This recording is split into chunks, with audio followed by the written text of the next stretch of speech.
So we're doing something interesting today, something I normally never do. I'm revisiting an old target of mine, that being Space Guru 5. Now the last time I encountered him, it was over a 2-shot commentary on his commentary on Smartass Burb.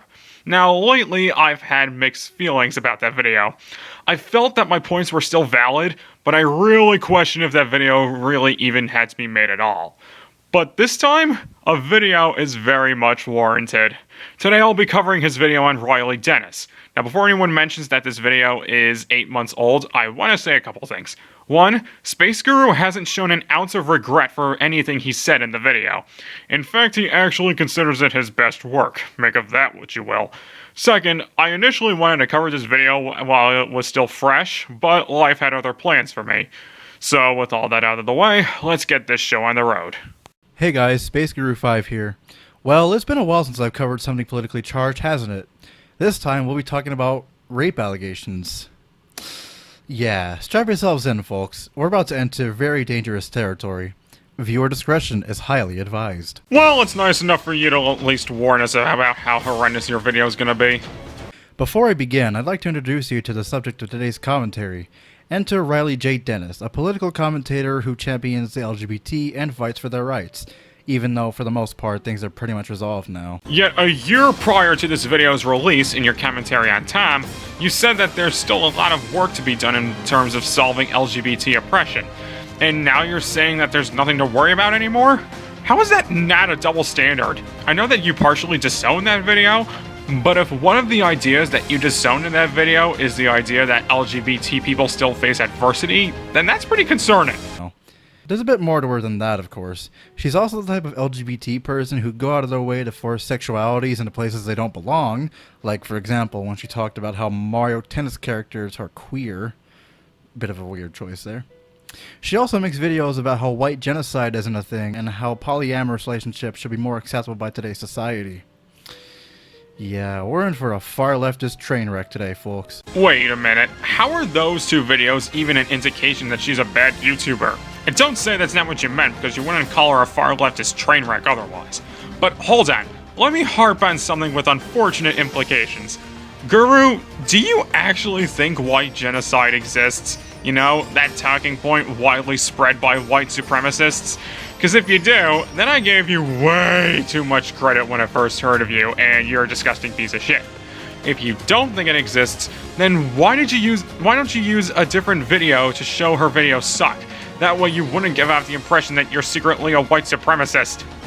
I should also point out that one of her suggested channels is Marina Shut Up, somebody I covered 2 years ago, who is yet another member of the Feminist Freak Squad. Just pointing that out. And here I will shamelessly plug Marina Shut Up. She's actually one of my go-to feminist YouTubers. She hasn't uploaded in a while, and I do miss her bunches. Anyway, please continue your wonderful lecture, TJ Kirk Jr. Today I'll be talking about a video by Riley discussing why she believes survivors and those who accuse Brett Kavanaugh of rape.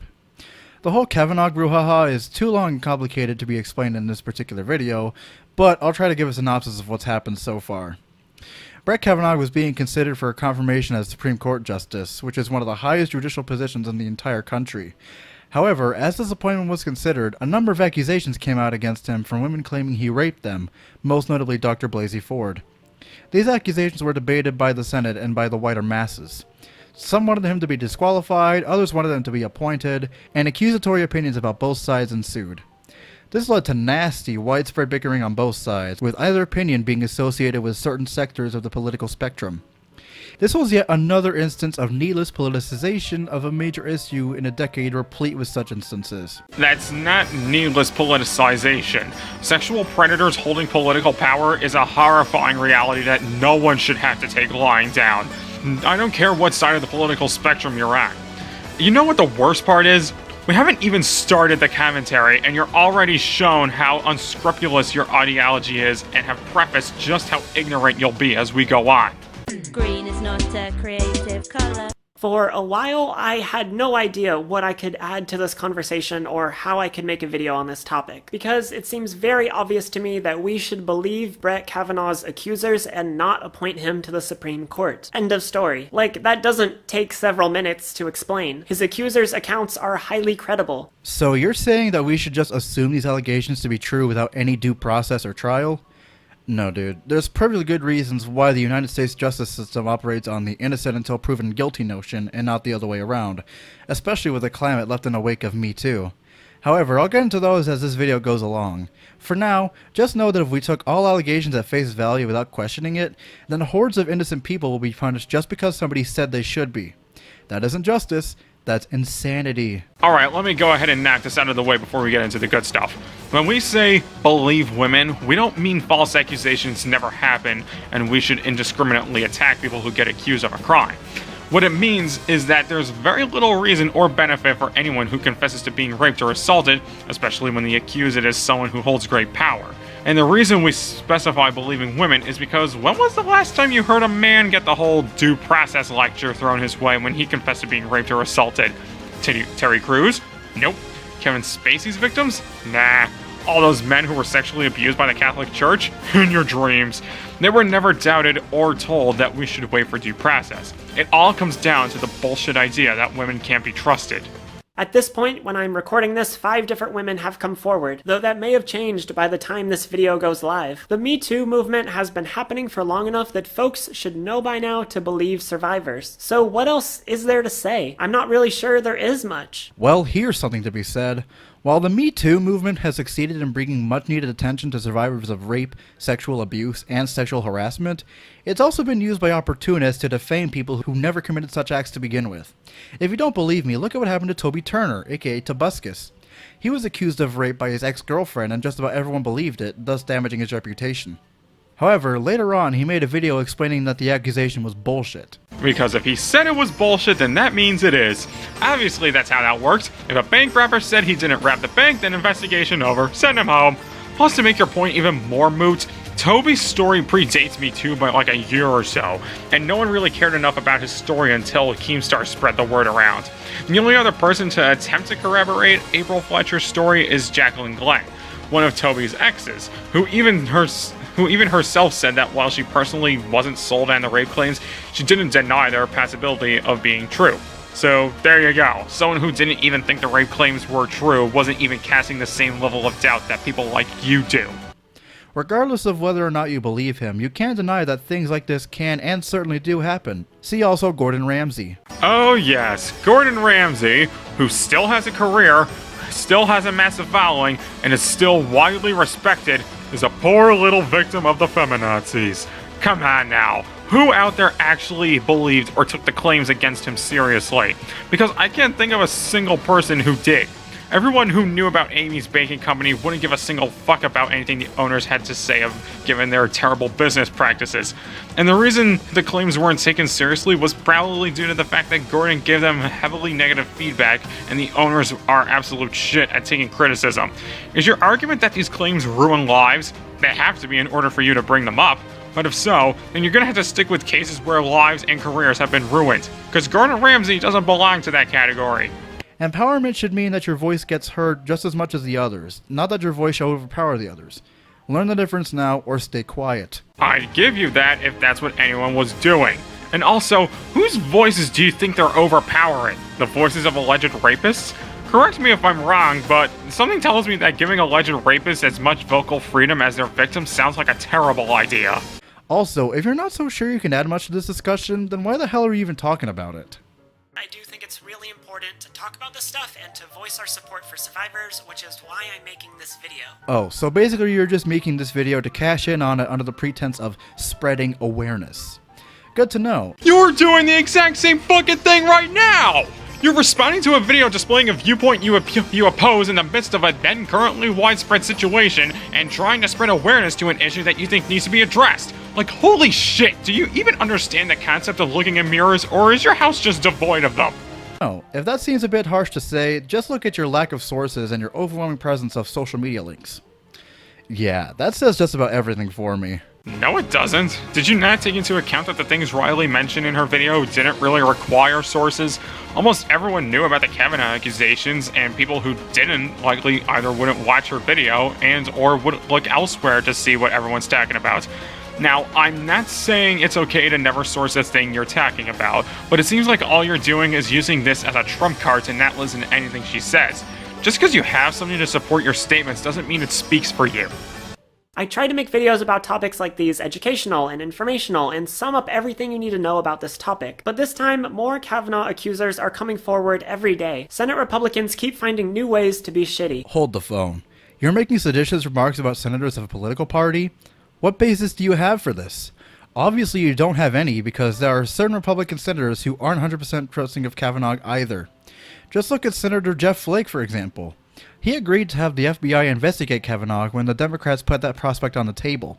He also stated he wouldn't be voting to confirm Kavanaugh until the investigation was conducted. Yeah, given that he's also a Republican and he ended up voting for Kavanaugh anyway, it's not unreasonable to say that he was only saying that as a smokescreen to postpone the inevitable and make it seem like he was going to do anything other than what he had planned originally. It's not like Republicans, especially nowadays, are willing to hold their own to account. Go into any Republican majority space, talk about a Republican's history of sexual violence claims, and watch how many Republicans jump down your throat saying you're spreading fake news, or deflecting by saying that there are Democrats who have been accused of rape as if that invalidates anything. If he really wanted to keep things covered up, he wouldn't have agreed to such an investigation in the first place. Hell, even President Trump gave the order to conduct it just a short while later. He only had the investigation done because he was told to. That doesn't mean he actually gives a fuck. I mean, for real, you're talking about a president who has numerous sexual violence claims to his name, all of which he denied using stupid logic, and has dashed investigations each and every time they were proposed. Not to mention, Kavanaugh was handpicked by Trump personally so he could have a Republican majority Supreme Court in the hopes that Roe vs. Wade gets overturned. Oh, and you're leaving a key detail out of the situation. Trump didn't just agree to the investigation, he requested and received a narrow investigation on Kavanaugh, just to make it easier for him to pass. Stop bootlicking, it won't get you anywhere. It's egregiously unfair of you to demonize an entire political party when there are actual Republicans, both in and out of office, that agree that the claims against Kavanaugh should be investigated further. If you'd rather generalize people based on what political party they associate with, then why should I give your statements any attention? You know what? You're right. It's frustrating whenever someone makes sweeping generalizations based on the person's political side. Good thing you'd never do that. She also makes videos about how white genocide isn't a thing and how polyamorous relationships should be more acceptable by today's society. Yeah, we're in for a far leftist train wreck today, folks. I should also point out that one of her suggested channels is Marina Shut Up, somebody I covered 2 years ago, who is yet another member of the Feminist Freak Squad. I know it's probably tiring whenever I bring up Space Guru's hypocrisy, but it's so irritating to see how smug he is about it. By the time this video goes up, things could have changed a lot, so I don't think I have anything to add there. But I think the reason I want to make this video, and the main point of this video, isn't necessarily to tell you everything about the Kavanaugh situation. It's just to voice my support for survivors.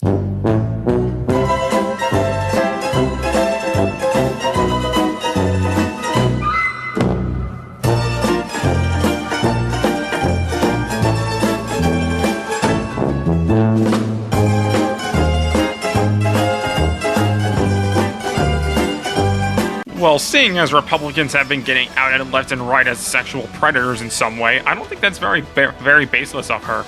Plus, why can't she bring up the Kavanaugh hearings without going into detail? It's very clear it's an off-the-cuff video meant to show at least a slither of support to anyone needing it in the bigger picture. Now, everything said in a video is gonna have its own section, you know, especially since her video isn't even directly titled Kavanaugh Situation.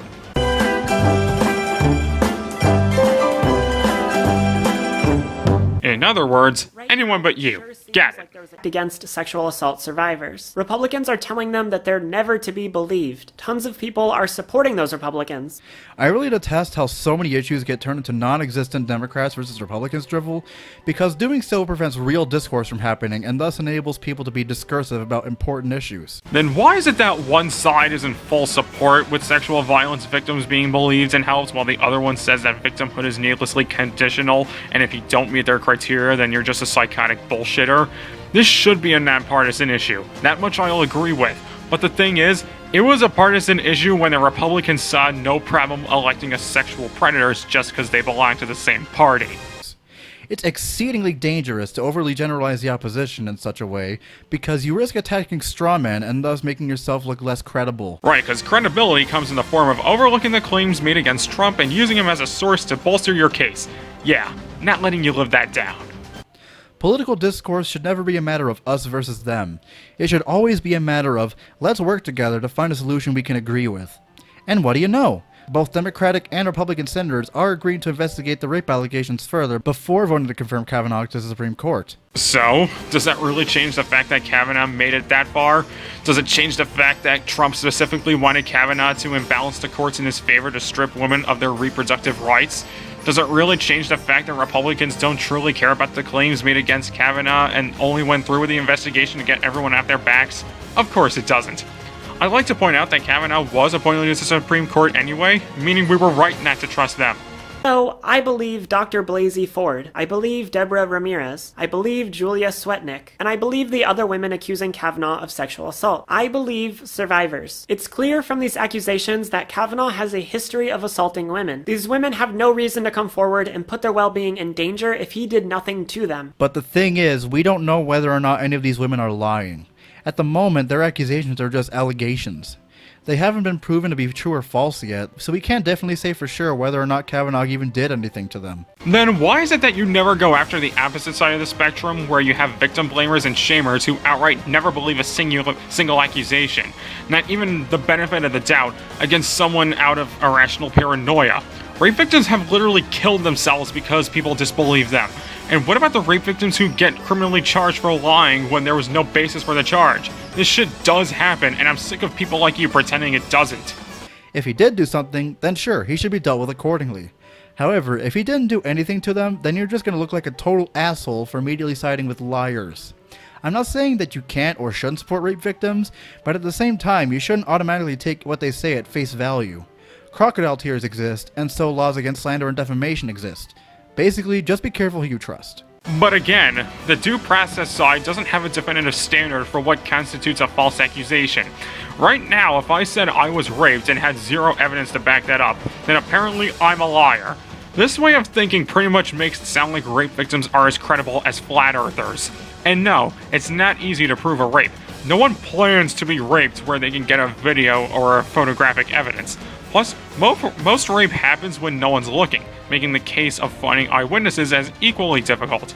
Not to mention, due process doesn't always give correct results. Hell, the Central Park 5 had due process and they still got convicted of a crime they never committed because of a racist prosecutor. Or how about judges giving either extremely light sentences to rapists or just flat out letting them off the hook because they don't want to ruin their reputations? The law isn't on rape victims' side, I can guarantee you that. Dr. Blasey Ford has already had to move to stay safe from death threats after coming forward. His accusers even have the President of the United States against them. I wouldn't wish that on anybody. Oh, you mean the same POTUS who ordered the FBI investigation? Yeah, as in the same president who wouldn't allow the investigation unless it was a narrow one just to make it easier for Kavanaugh to pass. Also, this doesn't even debunk her point. Just because Trump ordered the investigation doesn't mean his supporters aren't steaming piles of shit. Not helping is that he made a joke about her during a rally, further fueling the fire. You're not supposed to deep-throat the boot, you know. Nobody would do that and put themselves in that situation if they didn't have a really good reason. And that reason is that they don't want a man who sexually assaulted or attempted to sexually assault them sitting on the Supreme Court. Their accounts are credible and follow patterns that align with other sexual assault survivors. To dismiss them outright is to say that you don't care about survivors and that all you care about is putting Kavanaugh on the Supreme Court, which is what Republicans are doing right now. It's hard to describe this in any other way than sickening. Well, just so we're clear, I'm not dismissing them outright. I'm just saying that allegations are only allegations until they are proven to be true or false. You can't accuse someone of something and then expect it to just automatically be taken as fact. That's why trials exist. That's why the whole justice system exists. Except you're placing the benefit of the doubt on the wrong side. Like Riley said, there's no reward for Dr. Ford or any rape victim to come out and withstand the revilement. Yes, it does make you look bad if you rush to the defense of the accused. Only 2% of rapists ever actually see jail time, and that largely comes from the fact that cops tend to be rapists and abusers themselves. They're protecting their own. And what's even so appealing about Kavanaugh that everyone's gotta defend him anyway? I can understand a popular celebrity, but really? This guy? You need to raise your standards a little bit. If you're not satisfied with the way it's done here, then maybe you should consider becoming a legal expert. Then you'll see how far your notion of guilty until proven innocent goes. I refer you back to the women being charged with false rape claims simply because the cops didn't believe them. Yeah, the justice system exists to make sure white cis men can keep their greasy thumbs on everyone else. Stop pretending it's perfect. You're not fooling us.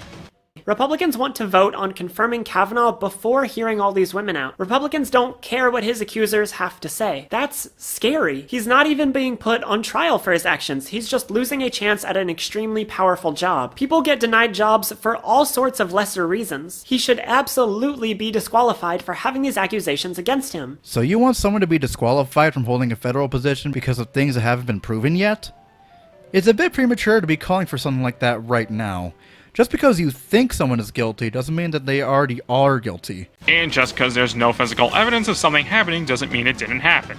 It's much more humane to assume that the claims are true, since not only is it statistically more likely, but when you rush to the defense of a person accused of rape, that sends a message to rape victims that you're willing to pick whoever hurt them over they themselves who had been hurt. Lots of folks have been saying that Kavanaugh's accusers weren't assaulted because they didn't report at the time, but there are a plethora of reasons why someone might not report. Go on Twitter and read through the Why I Didn't Report tag, and you'll see so many people who have stories about why they didn't report their rapist or abuser. It's not uncommon. While I could certainly understand not wanting to report rape or sexual abuse, the judicial system implements a statute of limitations. Shut up, shut up, shut up. Please, just for 1 second. Why are you bringing out the statute of limitations? As Riley said before, this wasn't a criminal trial. It was essentially a job interview. Dr. Ford didn't want to take him to trial because she knew it was too late for that. She just wanted people to know that a predatory man was getting the highest job in all the land. And side note, the Supreme Court is way more powerful than people realize. You can't vote for new justices or even really stop them from passing any decisions. Yes, this is another stepping stone for Trump's attempts at a dictatorship. That's why people made a stink about this. He gave a sexual predator nigh carte blanche authority to kill women's reproductive rights. I'm skipping the rest of this point because it's just about the statute of limitations some more. Green is not a creative color. That's not to say that terrible things didn't happen to these women, but the fact that they waited nearly 40 years to come forward with these allegations certainly put the odds against them. If you want more examples of this, look at the dozens of women who made allegations against Bill Cosby for things he allegedly did to them in the 60s and 70s. All of them were dismissed because the statute of limitations had long since expired for them. It was for more recent incidents that Bill Cosby wound up being in prison for aggravated indecent assault. Then don't you think that kind of adds credibility to the claims made against him from the past? Hell, he even admitted to drugging women, so that doesn't look too good on him. I understand that not everything is connected to each other, but there's little reason to assume that Cosby isn't guilty of the other crimes in the 70s other than they're just allegations. But I don't know. Maybe I'm preaching to the choir here. Maybe everyone has already picked their sides in this. I don't know how productive this video will actually be, but I had to say something. It's hard to sit back and watch this happen without saying anything. Well, considering the fact that you didn't bother to look up any legal information, and considering that you're chiefly known for talking about things from your own purely holistic viewpoint, which is further exemplified in this video, maybe it was best that you didn't say anything about it. The only reason why this issue is so divisive here is because we have way too many people like you talking about this that have no idea what they're even talking about. Oh, and you do? You have to look at things from a legal perspective because the justice system doesn't care about how you feel about an event, it only cares about what you did during an event. End of story. It also more often cares about the race, gender, and sometimes financial status of the perpetrator, but please, Saul Goodman, keep going. Ignorance of the law is not an excuse. For a crime. It's not an excuse for a crime. Do you even know what these statutes are, or are you just throwing these terms around because you binged Law & Order before making this video? Green is not a creative color. And that's the way this Roadrunner runs. Before I continue with my final thoughts, I'd like to clear up a few things that may have been lost in translation during my interjections. I have nothing but sympathy for survivors of rape, sexual abuse, and sexual harassment. I know people in my real life who have gone through those things. I'm sure they'd be happy to know that you stand with a side that casts doubt on them immediately for not fitting their arbitrary profile. Unless they agree with you, and while they're in their right to have their feelings, that doesn't necessarily let you off the hook for everything you said here. I think that the people who commit such actions against others should face criminal charges. However, if you want to think about bringing these actions to court, you have to consider all the legal ramifications and statutes. What if they don't want to do any of those things? What if they just want people to know that this guy's a rapist and he should be avoided? Not every victim wants their perpetrator punished for personal reasons. There shouldn't be any shame in just bringing something to light, and the victim should be praised for being brave enough to confess, not berated and silenced. Even if the judicial path isn't fruitful and the rapist or abuser gets away with it scot-free, just know that you will always have the support of those who are close to you and you can trust. If you decide to accuse me of being a rape apologist for the things I've said here, just know that you are completely in the wrong and you should be ashamed for trying to slander me. Judging how you earnestly defended Trump's investigation order while ignoring his criteria for a narrow investigation, as well as the bountiful claims of rape and assault against him, some of which he admitted to, might I add, I really wouldn't fault anyone for thinking that. Your words do have effect on people, you know. Now for my final thoughts on this video. Talk about a vapid waste of time. Apparently it wasn't a waste of time if you went out of your way to make a 17-minute video on it. Also, you're in no position to call anything vapid given the shit show you made here. This seriously felt like another one of those pointless webcam rants made by random nobodies so they can talk about whatever current topics they want to, without bothering to do their own research or providing any meaningful commentary. See Jason's opinions if you want a good parody of them. This is sadly the case with all of Riley's content, this video included. I have no idea why anyone would ever take her seriously when she doesn't say anything worth a damn. I feel the same exact way about you. Anyway, the video's practically over and all he does in the remaining minute is talk about his stance on the Kavanaugh hearings. It's nothing you wouldn't expect, trust me. So, what are my final thoughts? Well, let me just say that this video really soured my image of Space Guru. Before this, I didn't have much of an opinion on him. Now you know it's fucked. What really irritates me in this video is his arrogance and hypocrisy. Space Guru spent most of the video's runtime talking down to Riley and completely missing the point of what she was saying. He claims that Riley was getting too emotional and cashing in on a popular topic while he was doing it himself, and pretty much based his whole video on the premise that Riley was a type of otherkin that needed to be slain. And for him to end the video saying he's on the side of victims when the whole commentary he made tells a different story is just mind-numbingly stupid and insulting. Space Guru, take your idiotic centrism and shove it. It's not needed in these situations, because all you do, and all others like you do, when you inject it into them, is take the side of the aggressor, because it shows you don't have the stones to push back against them. Leave the fight for social justice to those who actually bother to make a difference. Thanks for watching. This is the Nihilistic Snake slithering out of here.